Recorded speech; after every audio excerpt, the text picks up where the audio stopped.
This Sun-Gazette video coverage is proudly sponsored by Woodlands Bank. Well, just talk about how big that second goal was, with Montoursville kind of pressing as much as they were in the second half. Yeah, absolutely. Got the first one, which obviously was huge.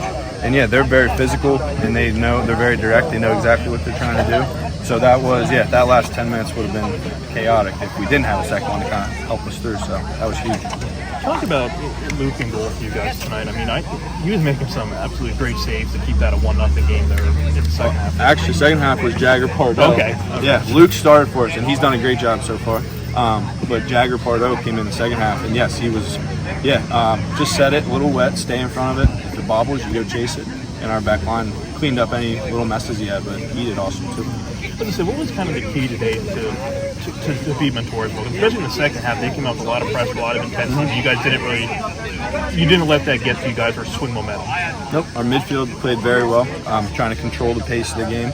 And our focus was trying to get the ball wide away from their big bodies in the middle of the field. And that's what we were consistent with that, and they did well. Yeah, our midfield was huge at controlling things as often as we could. And talk about Asher. I mean, just 2 goals today, and they both were the one that looked like the header there, the second one, that first goal was a really great goal. Just talk about his performance today. Same thing. He's in that midfield. He helps with that tempo, but he's more of our attacking, getting into the final third, and he puts himself in really good spots. And I think he was a little disappointed because he played wing last year, and when I told him he was coming to the midfield, he took that as though I was pulling him from that. Hopefully tonight, it's only the second game, so hopefully he's trusting me that he's going to get lots of chances, and he did a great job. Talk about your guys' back line too, because against a team like Montoursville, that's a good test and some battle testing there. How proud are you of their effort? 2 games, 2 shutouts. And I put a lot of pressure on them early. We replaced a couple defenders from last year. I called them right out and said, we need to fix this back line, replace them. And they can't do better than 2 shutouts. So happy with them, very, very much so. Do you think that helps kind of build a little confidence too early on? Absolutely. Because we've said a couple lines here and there, but one of them I like to say is if you don't give up a goal, you can't lose. And I think those guys, especially in the middle, Bronson and Cole Cooper, have kind of bought into that, where we don't give up anything and we're doing everything we can. So really happy with them. All right. Thanks. I mean, you guys are putting a lot of pressure on there in the second half. I think for us it's still a little bit. We had 2 defensive injuries that we had to deal with throughout the game and had to rotate some people back there.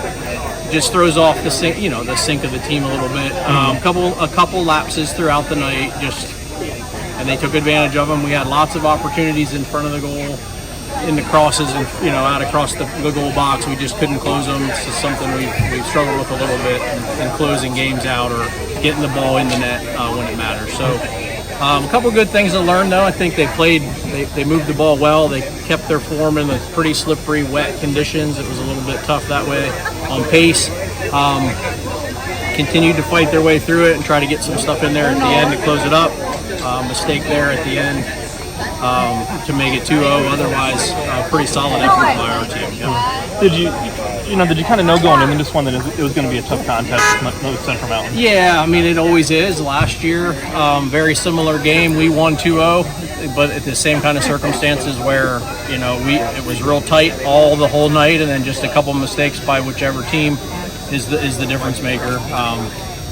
We have a young core in a couple parts of the field, and this is good opportunities for them to grow from it and continue to work until we're ready the next time. So far early on in the season, your defense I thought has been playing really well. You had 2 shutouts, going into the night, letting up just 1 goal. What's kind of been the key to your guys' back line? Well, when they're all healthy, that core's been back there for a little while. We do spend a lot of time on defensive shifts and rotations. We have one of our coaches is very much focused on the defense throughout the game and is talking with those players as he sees things happening. That's an important part that we adjusted in our coaching staff a couple years ago, and it's worked really well for us back there. Coming in tonight, no real goals left up by D. There was just 1 free kick goal, so just didn't have quite enough tonight. And then who are your typical backline starters? So normally it's Matt Lack, Dieters, Let's see, Braden McCourt's been back there lately a good bit, and Shaw Simpson, and they were there mostly. We came out of the halftime. We had an injury to deal with. We think we have a second broken wrist now we're dealing with. So that kept Dieters out of the line for a minute, a few minutes, and we're shifting in some players that are a piece for us in the midfield or up top into D, and that just kind of throws off the whole dynamic. Yeah.